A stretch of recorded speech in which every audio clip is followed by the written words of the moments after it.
Now, we have a lot of, what's the best way to put it? Years of experience in front of you right now. That's been sought over many, many years. Sorry. If you could, what advice would you give your younger self about ministry and about your walk with Christ? Who wants to have a go at their younger self first? Well, my answer will be very short. Because that's right. Forget it. Go scuba diving. I did that as well. No, I would just say to my younger self, chill out. Relax. Don't take yourself so seriously. God's at work in you.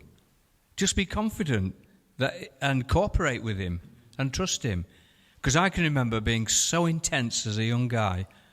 I just needed somebody to really tap me on the shoulder and say, come on, Alan, chill out. So that would be my advice. And you live by that advice now. Where are we going next? Go on, Jill. I've actually done a message on this, calling it 8 lessons I've learned in life. I'm not going to give you all 8. Don't worry. No, I'm not going to preach it now. But the first and foremost for me is give everything to God from the start off. I'm different to Alan. Alan is obviously a personality that really cared and wanted to serve God. I was very rebellious. And I've questioned God on absolutely everything all the way through. And because of that, I wasted years when I could have been ministering much more and I could have had a fuller life in him. But I didn't give him everything from the start because he had to prove every step of the way to me. So I would say it's the best way to live is to just give God everything from the start, whatever your ministry, whatever your life is. Secondly, find good people to surround yourself with. I think that's so, so important. And people that will be honest and speak into your life. And the last one I've got here is keep a vibrant communion with the Lord and do whatever you have to do to make that vibrant. I've had a real struggle over my life with my private communion with the Lord, with my reading the Bible and prayer. And I've learned a hard way and some of it is to do with chilling. I used to think that my prayer life had to be really important and like up there. And now sometimes I just sit before the Lord and don't say a word. And I learned to just relax a bit in it all. And also I used to think unless I'd read 3 chapters of the Bible at least, I hadn't done a private communion with the Lord. And I've changed that completely to even if it's 1 verse, as long as something is communicated. So I think the vibrant bit is really important. Whatever you have to do to make your communion alive to you, that's how you'll grow in your ministry. That's a great answer. Wonderful. Thank you, Jill. Who wants to go next? I think coming on the back of what Jill said, I think that to me is the most vital thing, that if I could go back, I would, over the years, I would make that the number 1 priority. Your communion with God. Because unless we connected with him, then we're not going to bring forth fruit. Everything's got to do with our connectiveness to God. And that spending time to get to know him, really, I think I would make that a bigger goal if I was to go back than it was at the beginning. I guess I've grown to realise that without him we can do nothing, and we need to keep connected to him, because without him we sunk, aren't we?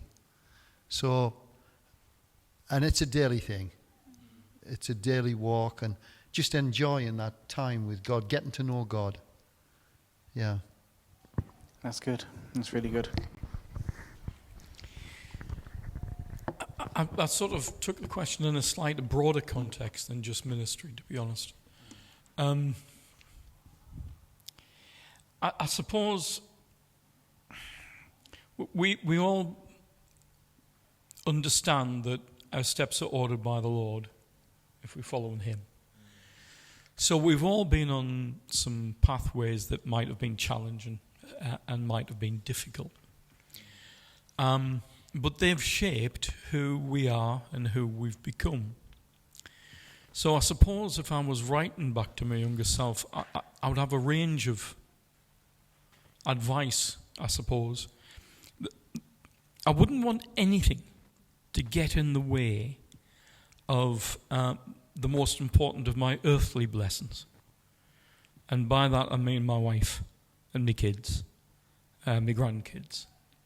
They are the most wonderful blessing in this world. So I dropped out early, didn't get an education until I was 40. And can't help but wonder, what would I have been, if you like? I didn't finish, I did my degrees, and I was working on a doctorate, couldn't finish it because I was working. And I wonder, half of me thinks, what person would I have been, if you like? But then I think, well, I probably wouldn't have had those earthly blessings that are of value so much now. So I think first is, know that if you're under the hand of God, that things are working out for good, even if you don't think so. So even if you think it's tough and you can't put up with it and you have regrets, recognize that God is at work in you. If I was writing to my 17-year-old self when I was a backslidden Christian, trying to merge the hippie lifestyle with Christianity, trying to convince myself that taking drugs would open the doors of perception in my mind, and LSD might be a shortcut to knowing God better, and that nonsense. At 17, I thought I knew everything. I didn't really understand that only 5 years before I was a 12-year-old. And we only get experience, and we only get knowledge over time. And time is the thing that changes us properly and gives us true perspective. And, so protesting against Vietnam as a 17-year-old, and squats down London when the police are trying to get in, and Lord, I'm glad that God's been patient. When it comes to ministry, the one thing I struggle with is that when I was a young pastor, Athena and myself, were hurt very badly, really, by a church. And it knocked us out of the ministry for a good number of years. And I suppose I would want to tell myself that it's going to be okay. And on a pragmatic and last note, I would also tell myself there are a few bad mistakes practiced every day becomes habits that you find near impossible to break later in life. And I was very good at overeating from my teenage years, and have paid the price that I can't shake now.